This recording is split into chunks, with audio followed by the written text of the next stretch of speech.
Con. Lay down, honey. Lay down. I can't. He's been spending a lot of time hanging out on the couch with it being so hot. He doesn't really want to go outside. I have to make Con and Bear go outside because when I open the door, they're like, no, I'm good. We'll stay in here in the air conditioning. Hey, Ben, come grab this basket. Let's go dig some potatoes. You ready to dig some dinner? Oh man, guys, it is feeling like summer out here. I checked around noon, it was 93 degrees. That's like 33 Celsius. Definitely a very warm day. I came outside earlier. I was actually harvesting black hollyhock seeds to save the seeds. And I did that for a little while and was gonna come back here and dig potatoes and decided to wait till it got a little more shaded. Oh look, I got a nice harvest of Benjamin. A whole basket full. Yum, my favorite. I'm too big. Come on, get out of that basket. Let's dig some potatoes. Dan, are you having a particularly hungry day? I see those popping up out of the ground. That's actually not a great thing. You don't want your potatoes to get in the sunlight, they'll turn green. You'll hear people say green potatoes are toxic, and like, it's not exactly true. Mommy, what is that on the leaf? That is some sort of little buggy. You want to throw it over to the chickens? Give them a little buggy treat? Oh look, there's another one. What is this? I've never seen this before. This got to be some sort of potato pest. Red with little black dots. Does anybody know? Hold on, stop. Let me show the camera. Do y'all see them? Yeah, throw those over. There's quite a few on there. Let's pull this whole plant and give the whole thing. Uh-oh, that's not good. Little velociraptors going after it. So more or less, green potatoes are toxic. Technically, all nightshades are toxic to a certain degree. And green potatoes just have more of whatever it is that can be upsetting to your stomach. So it's not like you're gonna die if you eat a green potato, but if you eat a lot of green potatoes, you might have some gastric duress, and they can make you sick. And being exposed to sunlight brings that out in them. So if you get some that are like kind of growing real shallowly, a lot of times they'll turn green. What tiny little bees? Wow, there's a lot of them in here. Tiny little bees. Tiny little potatoes. So Benjamin is having a hollow day today, aren't you, Ben? What's a hollow? Where you are hungry all day. It's like having a growth spurt or something. And he's been just hungry all day. And not just the kind of hungry where kids are like bored wanting to eat. Like he's literally eating everything in front of him and wanting more food. So we're digging some potatoes for dinner. Potatoes! I think potatoes are good holiday food. This is the most biggest potato out of all. Carefully toss this whole plant over to the chickens so they can get all those buggies off. Okay, don't hit that electric fence. Good job. Oops, it landed on top of the coop. Fix that. So we're making another farm to table dinner video tonight, sort of. I mean, to me, it doesn't feel like profound content because usually it's just pretty basic. So you'll notice in this video that I am pulling up like the whole plant here and getting the potatoes from underneath. And these are still fairly small. Some of them are a little bit bigger. I've got all different varieties mixed in together, and I'm noticing that they're all just maturing at different speeds. This isn't necessarily the most effective way to do this. So what you can do if you're unsure of like what's going on under your potatoes is once you pull the plant like this up, I mean, you pretty much, that's it. And if you'll see here on these roots, like there are some little tiny potatoes, if they were given more time, they would develop more. I really like them when they're small like this, and that's part of the reason I'm doing this. The other reason is that if you'll see, my plants are getting kind of sickly. They're getting blight, which means they're probably not gonna last just a whole lot longer anyway. What you can do is just come and move the soil away under the base of the plant and just steal a few of the new potatoes. And I've had a few people comment this lately, and last year when I was digging potatoes, they told me as well. And people either call it graveling or grabbling. And it's like an older term in gardening that if you grabble potatoes, you're basically stealing the baby potatoes from underneath the plant while allowing the plant to continue to grow. Oh, good find. And mature the other potatoes that are on there. Oh, this is another plant next to it. So hold on one second, hold on. Here, this plant's still in the ground, and you can see these little potatoes sticking off from the side. Like if I were to come and take a handful of these but leave the rest there, that would be grabbling or graveling. But because my plants are getting blight from all our rain, and because I have so many left here, I'm just tearing up the plants and taking them all. So I'm gonna pull it up. That's a lot of little potatoes. This is way more than we need for dinner, Ben. All right, bud, you wanna grab that basket? Wait, are we done? We need to go to the front and pick some blackberries because I'm gonna make a blackberry cobbler. And I don't even know what that is, but it sounds delicious. Like, you know, like the blackberry crumble where we have like, it's got like sweet stuff like crumbled on it and sweet blackberries. And I'll make some whipped cream to go on it. I think I have some ready zucchinis up there we can go grab. Okay. Grab it. Thank you, sir. Here, I'll take that one. No, it's fine. No, it's fine. With today being such a hot day, after we've had so many coolish days with consecutive rain, my plants all looked awful today. In fact, in the middle of the day today, almost everything in my garden was wilted and saggy looking. It looked like it was dying, looked like it was drying up, but it was actually just shocking because of how much rain there's been, and now it's really hot.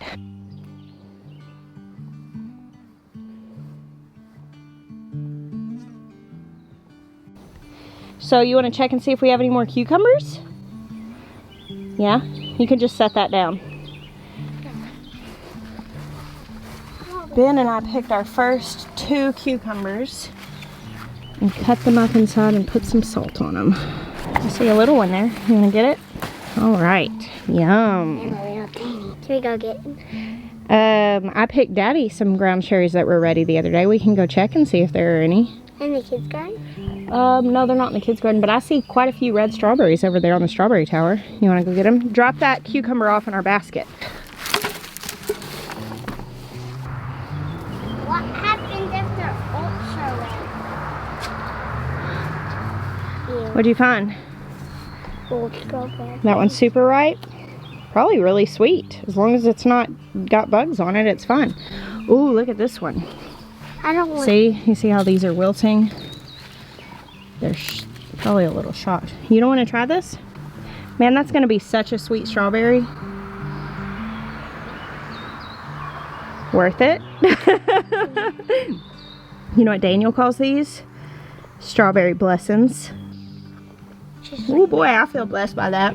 Tastes like magic. What'd you say? Tastes like magic. It tastes like magic. You want those tomatoes to be big and red?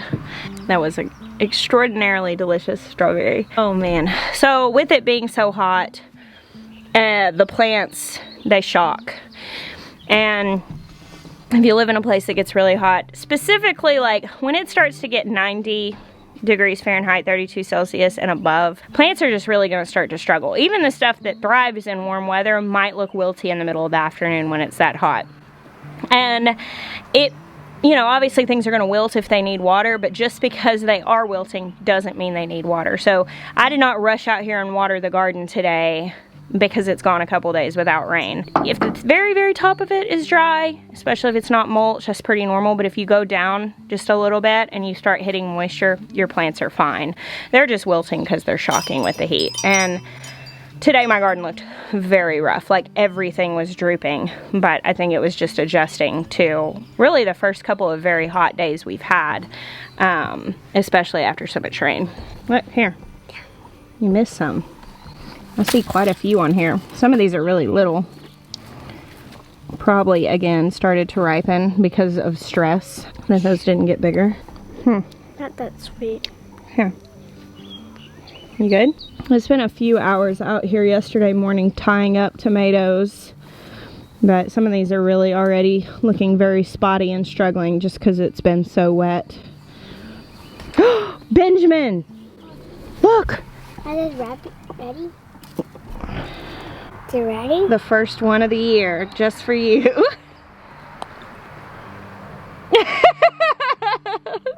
So good.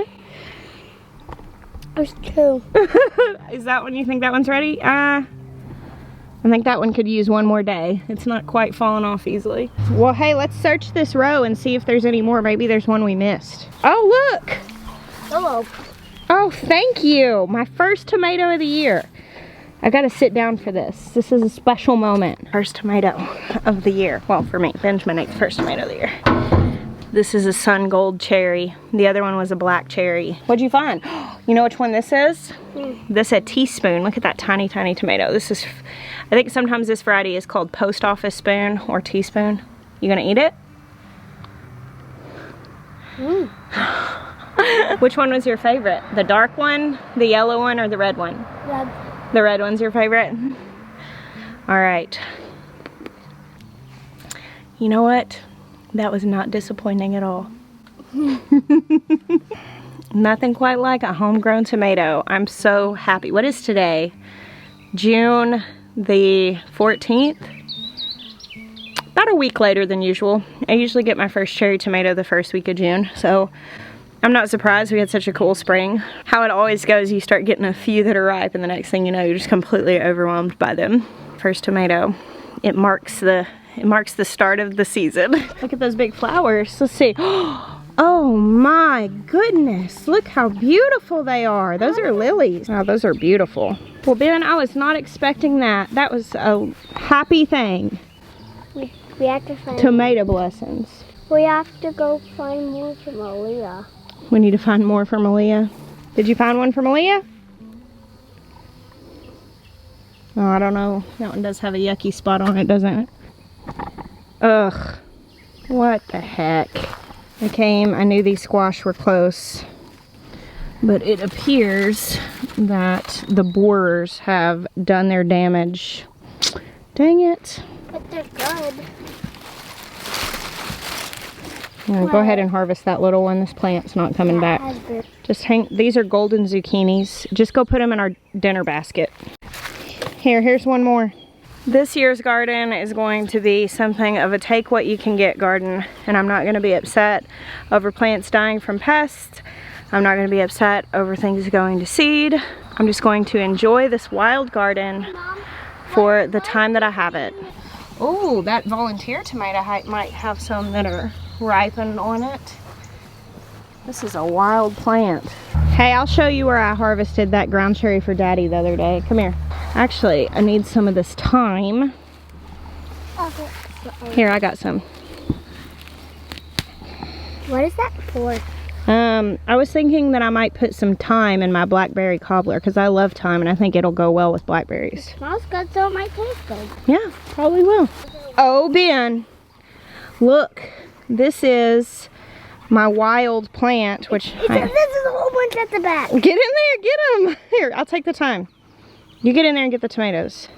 This is my plant that I'm not doing anything to, which actually I have quite a few of those in my garden now, but the unpruned, unstaked tomato plant has quite a few on it. I don't know what the variety is. I can't reach the others. Okay, so these look like they're supposed to be yellow. Yeah. Oh, nice haul. This is the best This is the best day of my life. It's the best day of your life. You are your mother's son. Big one. Can I take my tomatoes here?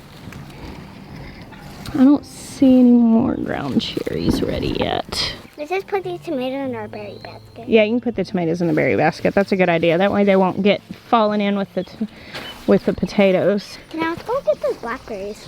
All right. You got the berry basket, the berry and tomato basket? Let's go pick the blackberries. Ooh, nice. There's a lot. Oh, this one's very red. Yeah, just pick the black ones. Mom, I'm gonna attack our blackberry picking. You're attacking our blackberry picking. We gotta save them. You can only eat you can eat 2, okay? Okay. We gotta save them so we can make cobbler. Well, I already have some inside.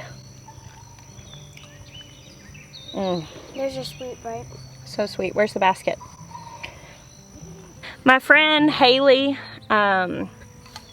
she has Haley Rose Ceramics. Many of you are familiar with her now because I have a lot of mugs by her. She made me this, it's technically a cherry tomato basket is what it is. Last summer before last, and I always get it out. I haven't used it since last year because I haven't had anything that really goes great in this. It is gonna be delicious, so. It is. Y'all know what I am loving about this gardening year? My garden is so imperfect. Like, I've got all these tomato plants that are sick from the rain, and you know, I didn't prune them as much as I normally do, and things are falling over, and like I've got all these volunteer beans I didn't plant, and it's so imperfect. Partially because the weather's been really weird. I mean, part of it has been out of my control. Part of it because we're moving, and I've just decided to have grace on myself as far as the capacity goes. And like my friend Jill shared in our interview the other day, that she's taking our farm over. Her and her husband Nate are buying it from us, and she's like, I'm so excited to inherit this wild August garden. I just feel so much grace for imperfection over this, and I love that, and I'm glad I get to share that with you guys. Shall we go around to the other side and see if we can find any more? Cool. I saw some over there. To be honest, I have to overcome myself just a little bit whenever, you know, like things are going to seed and they're still there looking a hot mess, or my tomatoes are sickly and I haven't pruned it back, and all those different things. I mean, I have these moments, and of course, when you live out loud on the internet, there's never a shortage of rude people to tell you the obvious negative things about yourself. But I'll have these moments of being like, oh, I'm supposed to be the example of what to do. I'm supposed to show how to do this right. But I think there's actually also value in being the example that imperfect gardens grow well too, and imperfect gardens feed you too. And imperfect gardens grown by people who are passionate about gardening are just as valid.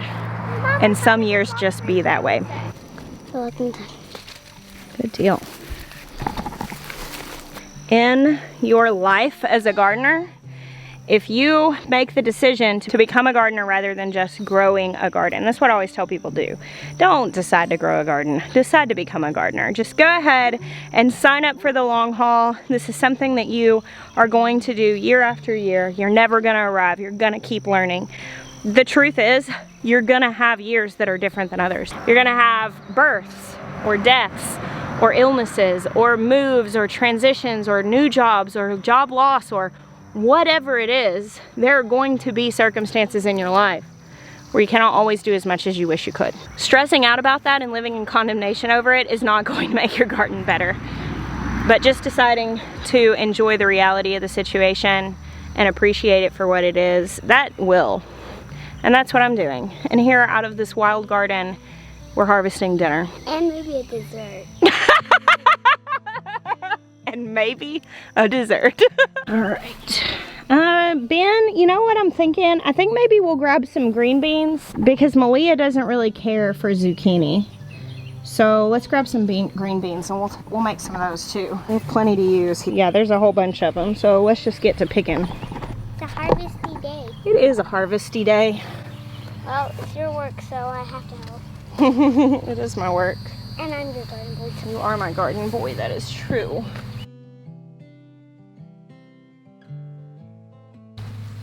We have a lot of green beans. My favorite part of the farm is this place. This is a great farm, huh? Are you ready to build another great farm? Isn't it interesting how you can feel sad about leaving this farm, but also happy about building a new one? Yeah. Isn't it cool how much we're able to feel? Yeah. Hey, Mom, you see this purple ones up there? Yeah. We just gotta go to the kids' garden and get some more blackberries. Yeah. All right, there's our dinner, plus a cucumber. Wow, that one's really big. That's the most biggest blackberry I've ever seen without a Benjamin searched the garden over because he ate a couple tomatoes and he felt bad that he did not save any for you. And then he found a plant that had more, so he picked them to come share with you. Wasn't that sweet? Yes. What a sweet brother. Thank you, Benny. All right, Dan, I got these. Why don't you go grab the dinner basket? That's a lot of blackberries. And we'll go into the kitchen and we'll share the tomato. Oh, you're gonna give her one now? You just can't wait. The first one of the year. Good? Oh, this air conditioning feels so nice. Okay, dinner basket. It's still 90 out there. I think it probably got a good bit hotter this afternoon. And it's like 85% humidity. So you literally just go outside and swim to the garden. How's your cucumber? How's your salty cucumber? Good. So tonight I am making some sirloin steaks that I got from Butcher Box. We raise all of the pork that we need as well as all of the chicken. And we use Butcher Box currently to get some of our beef. We did do a trade with our friends the Vincents, trading some labor where Jeremiah built them a coop and trade for them grass feeding out cow, which we purchased. And so we have some beef from that, but I still get cuts like steaks, and then occasionally I'll get things like corned beef when they have it, like kind of specialty things. And I get fish from Butcher Box as well. And that's what I'm doing tonight, is just those steaks. I'm just gonna sear them in a cast iron pan on the stove and finish them off in the oven. They cook really fast. And I'm gonna go ahead and just do these sides, which we picked. Gonna wash them? Yeah, you have space. So I am admittedly somewhat, it's not lazy, it's just being busy. I just appreciate simple food. So while a lot of times we do cook more extensive recipes and stuff like that, a lot of times on like a weeknight dinner like this, we just get fresh ingredients out of the garden and cook them very simply. So what I'm doing now is taking a couple of onions from our garden and thinly slicing them. It's going to be about 2 onions that I'm going to put in this skillet. I'm actually going to take a few pieces of it to put in the other skillet with the green beans. These I'm going to let cook down longer, and I will put that squash in with these. So it's just going to be butter, salt, onions, and squash, and cook it till it's slightly soft in a skillet on the stove. Very, very easy. And the green beans, very similar thing. It's going to be some onions and butter, and I'm going to put those green beans in there and just saute them until they soften up. And they'll be dark in some places. Oh, thank you, sir. Can you lay that down? Yeah, I'll move out of the way. Thank you. Good deal. I appreciate that. We don't want to fall down. All right, so I have cut these potatoes up. As you can see, some of the really little ones are still whole. I do like to cook these whole because they get nice and soft inside and they kind of pop. These skins are super soft because they just came out of the ground, so they've not like dried up, so it's really good. And I'm gonna put some butter and some salt and pepper and garlic powder on these also. Let us check in. I've got the squash. I caramelized the onions first, and then I just diced the squash and put it in here, and I'll cook it down till it softens. These green beans are cooking. They're probably getting pretty close to being done. I'll let them go a little bit longer. And the potatoes are roasting. I'm gonna go ahead and put together this Blackberry Dessert. I'm going to disappoint you all in telling you that I don't have a recipe for this. This is one of those things that at some point I will actually write down a recipe for. It's not going to be at the end of this vlog. This is one of those things that I make a lot, and I usually just wing it, and so I don't have like one way that I do it. It usually just depends on what I have in my pantry, what I'm pulling out of the garden. A cobbler, from what I'm pretty sure a cobbler is where you make like a cakey type mixture and you put it out in a pan and you put the berries all in it. And a crumble is where you put the berries mixed with sugar in the pan, and then you make like a sweet, a lot of times quick oats, flour, butter, mixture, brown sugar, and you kind of mix it on top. And I actually do those kind of interchanging. I do not have any ice cream. A lot of times I'll do cobbler with ice cream because it's more substantial. I have heavy whipping cream that I can whip real quick, and that's better with crumble. So that's actually what I'm gonna do. So Ben here is mixing together our crumble mix, which is about a stick of melted butter, roughly, I don't know, close to a cup of brown sugar, a cup of flour, and a cup of quick oats, I would say, and then just a splash of milk to get it to come together. And we threw some cinnamon in there and a pinch of salt.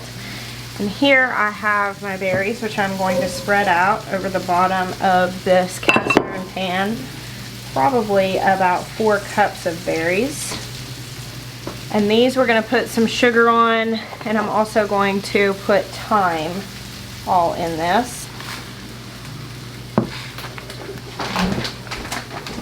Alright, so berries with sugar and thyme and lemon juice with this mix over top. Spread it all out.